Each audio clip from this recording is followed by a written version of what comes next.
Welcome to Lecture 16 for Chemistry 312. This lecture is on nuclear reactors and radiochemistry in reactors, and it's in two parts. The readings for Lecture 16 are linked to the webpage, and it's Radiochemistry in Light Water Reactors, Chapter 3. The lecture, Part 1, is going to cover an overview of reactors. We're going to go into the basic concept of reactors, fundamentally that fission produces heat, which is then used to achieve some means, generally electricity production. And then we're going to discuss the different types of reactors. Some of them are divided by the type of water that are used, light water, where the uranium is enriched, or heavy water, where the water is enriched. A metal-cooled reactor, so for instance sodium or lead can be used as a coolant.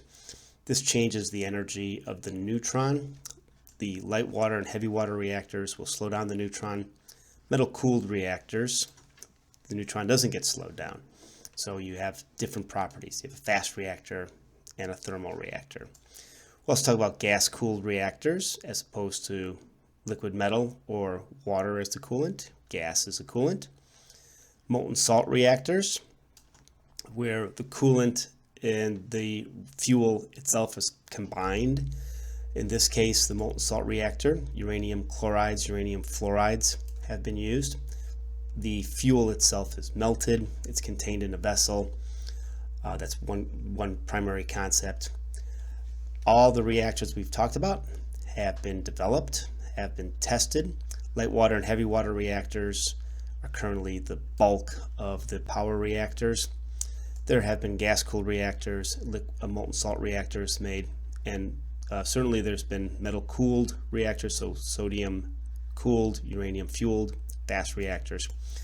And then we're going to end Part 1 talking about space reactors. We'll talk about the properties of reactors that can be used for space propulsion. And this is gaining interest when one tries to explore methods for getting to Mars and planets beyond Mars. Part 2, we're going to go into what occurs in the chemistry in these reactor systems and how that information is used to get some understanding on the reactors. Nuclear reactors, regardless of the types, have some common properties. One is the fuel. All reactors have fuel. They're usually uranium isotopes, primarily in light water reactors, enriched uranium-235. However, plutonium isotopes can also be used in MOX fuel, and their chemical forms can either be oxides, metal, nitrides, or even salt in a liquid form. However, the main commonality is the use of a fissile isotope that is used to drive fission and produce heat. And since this heat is produced, the reactors also need to be cooled. There's a number of different routes for cooling the reactor. They can include air, water, other gases such as carbon dioxide, helium, or even a liquid metal such as sodium. Most reactors have some sort of cladding material which separate the fuel from the coolant. An exception to this is molten salt reactors, in which these reactors the fuel itself is molten, and it's contained often in a large vessel. Nuclear reactors will also contain moderators, in which the neutrons are slowed down in energy. This decrease in energy tends to increase the cross sections for the reactions with the fissile isotopes, for instance uranium-235. Not all reactors have moderators. Fast reactors rely upon fast neutrons, so they tend not to have the moderators. But example of the moderators can be protons, such as light water reactors, carbon. For instance here, this is a picture of the Chicago Pile 1, the first nuclear reactor, in which graphite was used as the moderator. Carbon needs more collisions more collisions to bring a neutron to thermal energy than a proton, so it's less effective. However, carbon does have a smaller reaction cross-section than protons with neutrons. Heavy water can also be used as a moderator and a coolant. The example with these are the CANDU reactors. One of the advantages of a heavy water reactor is that one does not need to enrich uranium. The isotopes of 235 from natural uranium is sufficient. And this is due to the fact that deuterium has a small neutron absorbance cross-section compared to proton. As I stated earlier, the first reactor is the Chicago Pile 1, the CP1, and this demonstrated a number of the properties that we discussed here. It was a graphite moderator. It was purified from boron, since boron has a large neutron capture cross-section. Cadmium was used as a control to control the reaction with the neutrons. There was also moisture that was used to control, and it was an air-cooled reactor, and it gave off about 2 kilowatts of heat. The heat from the reactors are used to produce electricity. So if the fission from the fuel, as we learned earlier, produces around 200 MeV of energy, and that energy is used to drive a turbine, which is then used to produce electricity. An example of a typical fuel rod, as we'll discuss in more detail later, for a light water reactor is shown here, where you have uranium with a cladding material, as we discussed. There's a gap between the cladding material and the uranium fuel. This allows some of the changes that are induced from the fission process in the uranium fuel to not influence the cladding material.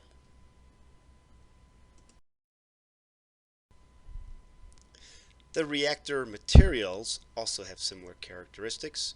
One is that they need to be compatible with the coolant, often water.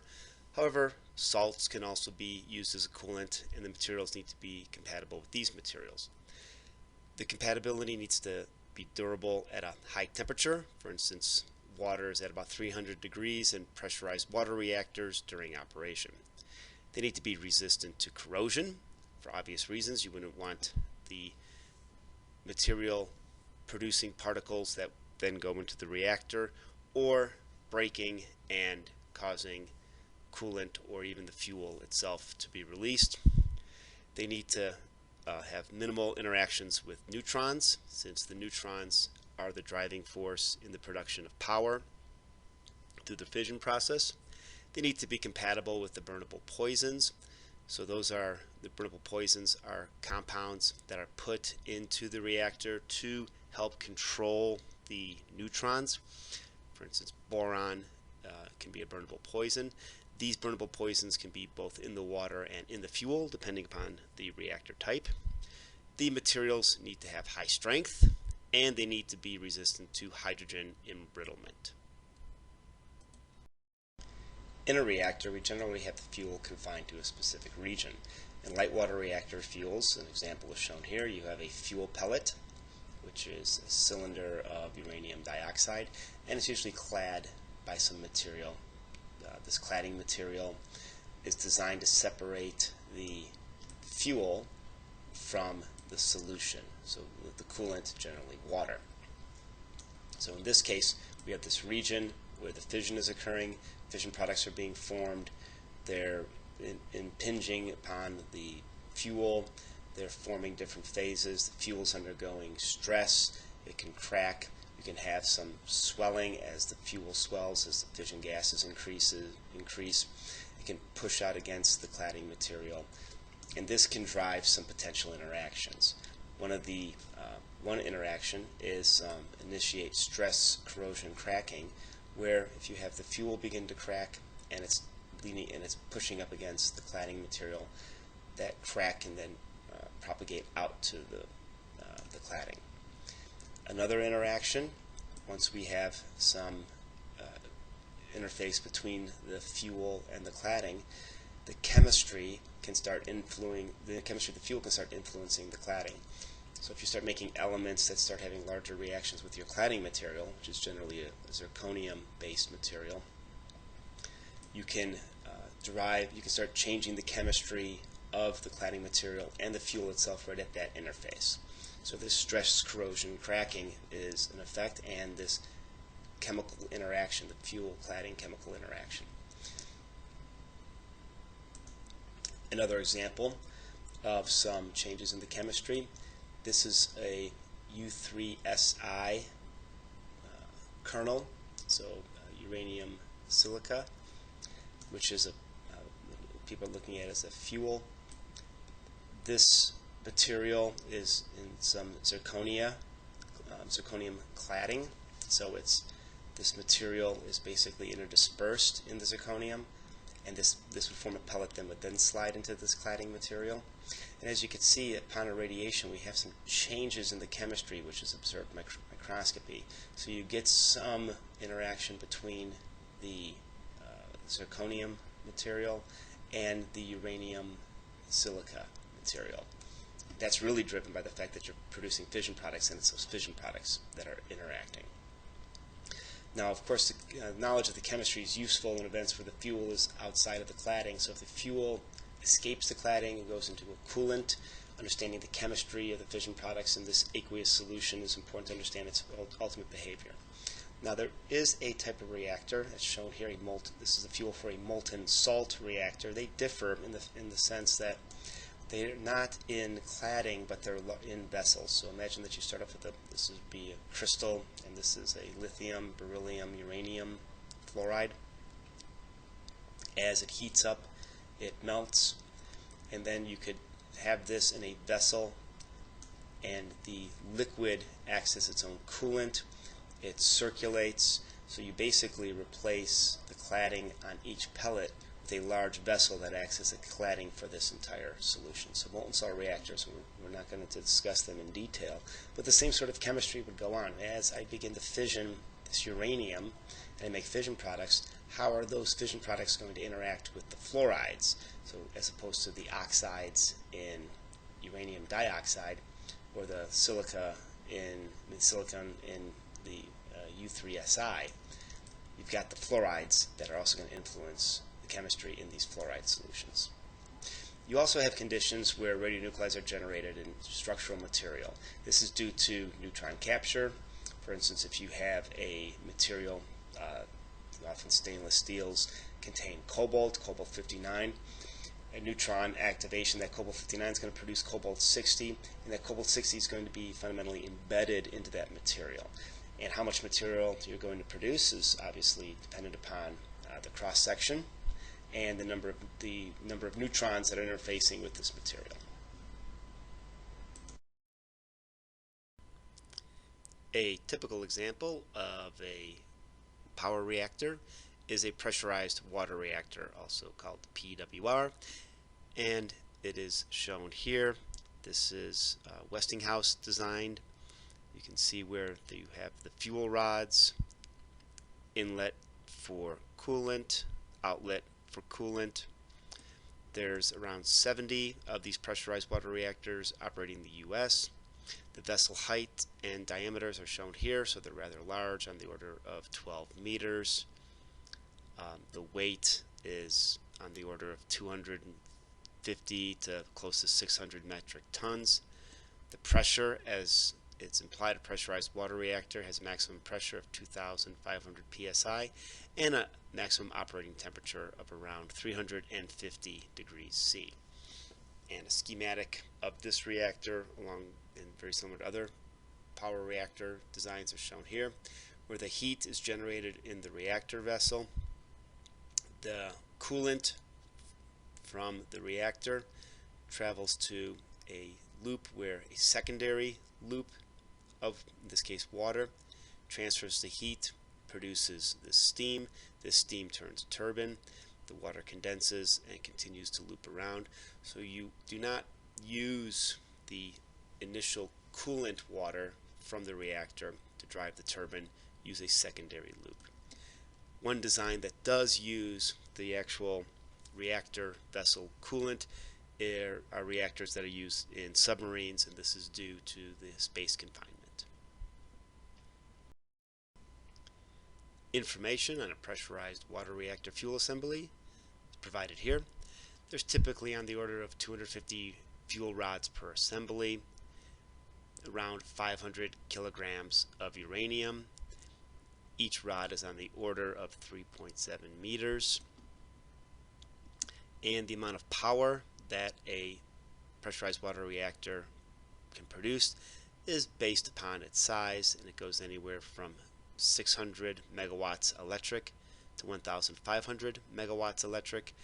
And just as a note, the amount of thermal power that is produced is on the order of it's about 3 times the amount of the electrical power.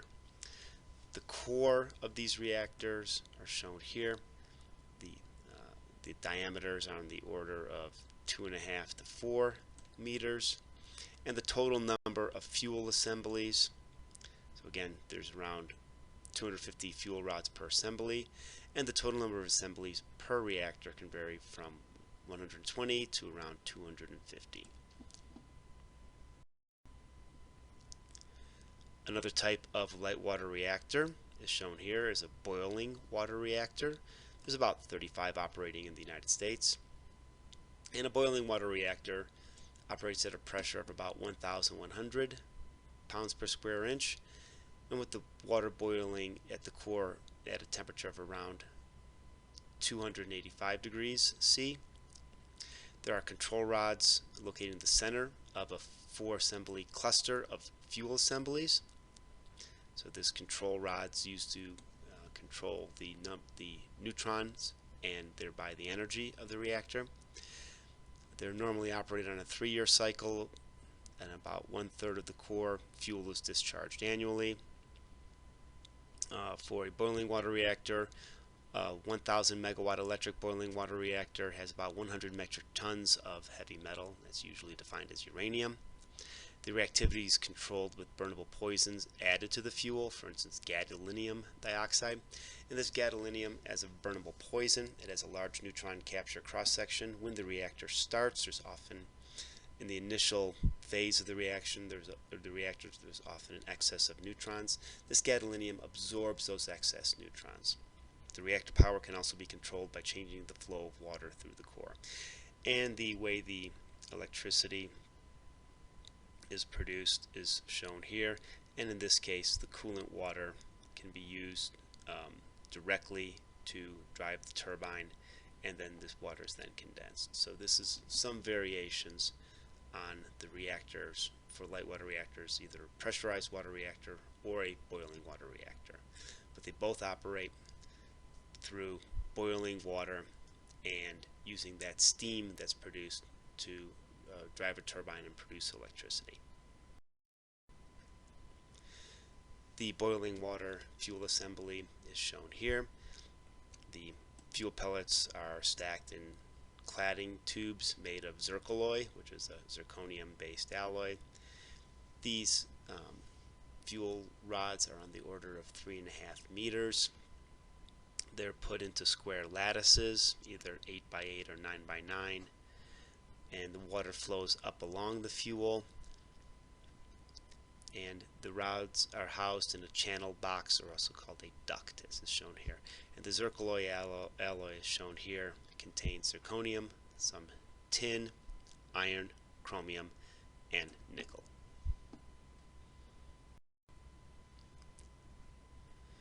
Another type of reactor is the CANDU reactor, which stands for Canada Deuterium Uranium Reactor.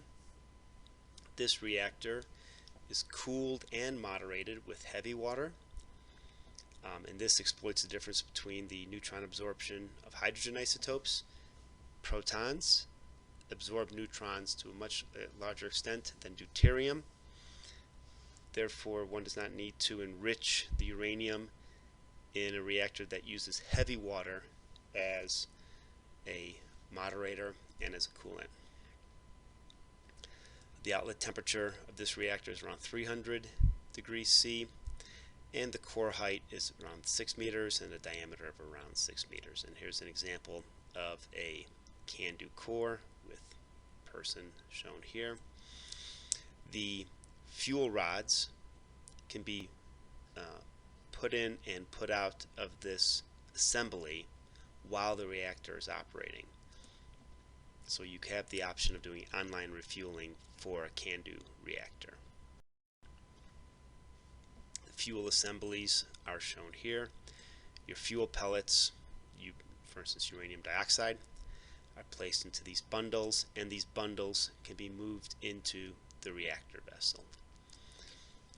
Here's an example of what the fuel looks like after it's been in the reactor. The cladding is again a zircaloy alloy, and the fuel pellets are uranium dioxide. And here is an example of the refueling machine. So one can refuel this reactor online, which would mean that the reactor does not need to be shut down and can produce electricity while it is being refueled. The three previous reactors, the heavy water and the light water reactors, are responsible for the bulk of the existing power reactors. However, other designs have been explored and studied, and we'll discuss some of these in the next few slides. One type of reactor is a liquid metal cooled fast breeder reactor. This is a pool type reactor. So again, you have fuel, and this fuel can be oxides, nitrides, carbides, or metals of, for instance, uranium. And the difference with this reactor is that the coolant is a metal, is a liquid metal. So it can be sodium metal, lead bismuth. And the reason one would have the metal as a coolant as opposed to water is that the metal does not moderate the neutrons, and the neutron energy stays high. So these are fast reactors. This allows fission to be induced on uranium isotopes that include uranium-238, not just uranium-235. So this is a way of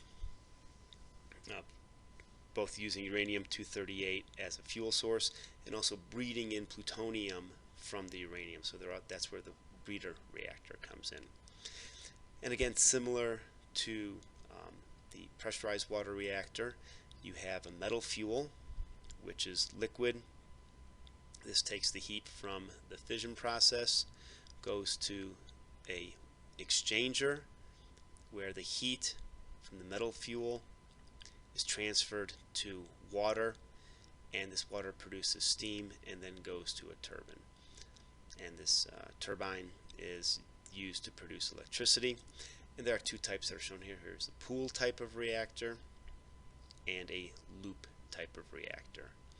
The pool type of reactor is larger and can often utilize natural circulation, where the hotter cooled material can go to the surface and the cooler coolant sinks down, creating a natural circulation.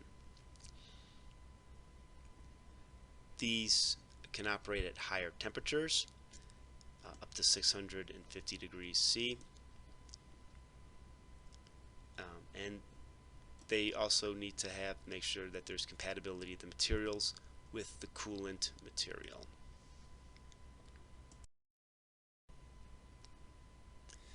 These fast reactors with metal coolant often use metals as fuels. An example of a metal fuel can be a uranium zirconium alloy. One reason why you'd want to alloy the material, if one looks at the phase diagram, uranium has a relatively low melting point. By making the alloy with zirconium, the melting point increases, and the behavior of the material itself is more suitable to the behavior in a reactor. So swelling and damage from the neutrons seems to be moderated if one uses an alloy as opposed to pure uranium metal. The metal fuel also has some beneficial behaviors when compared to oxide. Oxides are hard and brittle, and the metal fuel is plastic during irradiation, so it's a little bit more flexible, less likely to crack. The metal fuel also swells at low burnup due to the accumulation of fission products. This swelling is both axial and radially. This is a situation where one would have to produce a fuel that has gaps in it, or a smear density, so when this swelling occurs, the fuel can swell without colliding against the cladding material. At around 2 atom percent burnup, the fuel contacts the inner cladding wall. Fuel chemical cladding interactions can occur. As the burnup increases, so you're burning more of the uranium fuel, the fission gas bubbles become interconnected, and there's a pathway for the release of fission gas from the fuel into the fuel pin. So often metallic fuels will have a gap at the top that allows this fission gas to release and collect into. And some of the limiting lifetime factors for metallic fuel are the cladding and duct distortion. So in other words, as the fuel keeps swelling and if it keeps bending into the cladding material, this is a not desirable property, and one would have to change out the fuel. And any strain due to pressurization of the cladding due to the fission gases and this fuel chemical cladding interactions. Also, the metallic fuel is better at conducting heat than an oxide. So from another reactor component point of view, the metal fuel can be better at producing electricity, since the heat can more easily escape the fuel region to the coolant region and then be used to generate electricity. Here's an example of some swelling and fission gas release in metal fuel. During fission, 2 atoms replace every uranium or plutonium atom that is fissions. 25% of the fission products are gases, krypton and xenon. This generation of the fission products drive the fuel swelling. The gases that are produced, for instance krypton and xenon, coalesce into bubbles. That also accelerates the swelling, and the fuel swelling tends to reduce or close any gaps that are initially put into the fuel to prevent its interactions with the cladding material. As we mentioned in the previous slide, the fission gas can release. This can reduce some of the pressures into the fuel, but it pressurizes the plenum, or the area above the fuel, in the cladding. And here's an example of some uranium, plutonium, zirconium fuel at different burnups. At 0.9% burnup, you see that there's this gap between the fuel and the cladding, whereas at 17% burnup, so 17% of the uranium and plutonium has fissioned, the fuel is now pressing against the cladding material. And then you can see a micrograph of the fission bubbles in the metallic fuel. Another reactor variant that has been explored is the gas-cooled fast reactor. This is a fast spectrum reactor, so there's no moderator. One of the coolants that's been evaluated has been helium. One of the benefits of a gas-cooled fast reactor is the high outlet temperature, up to 850 degrees C. This can be useful for producing electricity, but it can also be used as a heat source for chemical processes. The fuels that are used in this are uranium or even plutonium materials that are ceramic. They can be particulates that are dispersed, or they can be a ceramic clad. And there's some possible configurations include pins or plate assemblies. One type of gas-cooled fast reactor is the TRISO-based fuel reactor. This TRISO reactor has a fuel core, as shown here, and this fuel is covered with a coating of graphite and silica carbide. This locks the fission gases and fission products into this little particle. So you can almost think that each little particle acts as its own containment. These particles can be pressed into compacts, and these compacts loaded into fuel elements, and then these fuel elements placed into the reactor and then cooled by gas. A molten salt reactor is another variant of a reactor. In this case, the fuel is in liquid form. As we shown earlier, an example of a molten fluoride salt is a lithium, beryllium, uranium fluoride. At room temperature, it would be a solid, and then as it heats up from fission, it can go to a liquid state. The fuel melts between 450 and 550 degrees. That would depend upon the exact composition of the fuel. In addition to uranium fluorides, one can also add thorium fluoride to this system to breed in uranium-233. Uranium chlorides can also be used as fuels. These could be trichlorides with sodium chlorides, uranium tetrachloride with sodium chloride, or even a mixture of the tetrachloride, the trichloride, and sodium chloride. There are two primary differences between the uranium fluoride and uranium chloride systems. One, the fluorides have different chemistries, and including the fact that the chlorides can have the trivalent and the tetravalent uranium states, so the overall chemical potential of that fuel can be different. And from a neutronic point of view, the fluoride is better at moderating neutrons, so the chloride reactors can have faster neutrons. The fission occurring in the liquid generates heat. That heat is then transferred to a salt coolant, and this coolant can be something such as sodium chloride, magnesium dichloride, sodium chloride, potassium chloride salts, and that coolant salt that uses the transferred heat to generate electricity with turbines. There are some variations in the molten salt reactor. Systems can have online chemical treatment to remove fission products and improve the efficiency of the reactors. They can breed in uranium-233 from the neutron capture on thorium-232. As shown here, thorium-232 can capture a neutron, produce thorium-233. That thorium-233 undergoes beta decay to protactinium-233, and then that protactinium-233 decays to uranium-233. This system can often uses chemistry to isolate the protactinium, allow the protactinium to decay in, producing the uranium-233, and then that can be added back to the reactor. Some molten salt reactor systems have a confinement of the salt. In this case, here's an example of a pool type reactor where the molten salt would sit here. There would be heat exchangers between the fissioning salt and the coolant salt at this point, and then that coolant salt would go out to an exchanger with water to produce electricity. And there could be variations in the salt compositions.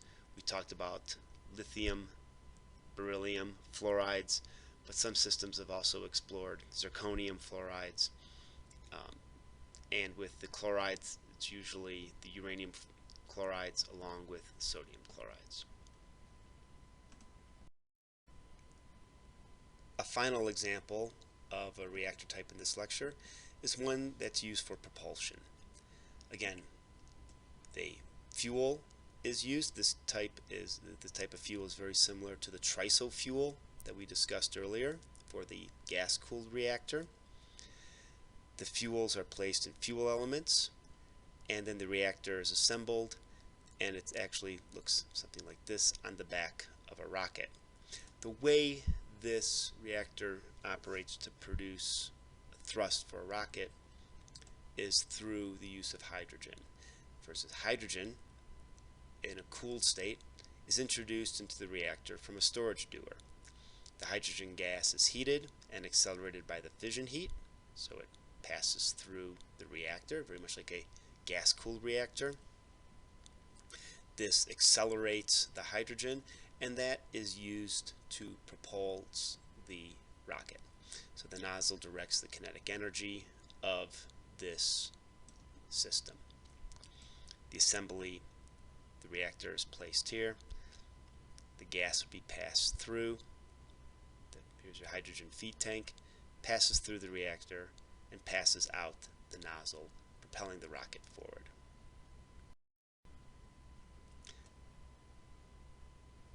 Again, the fuel particle that is proposed for this system is very similar to the triso type of fuel, relatively small diameter, high melting point, and retains the fission products.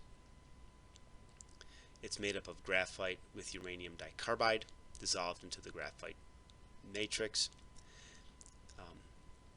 and it's fully enriched uranium.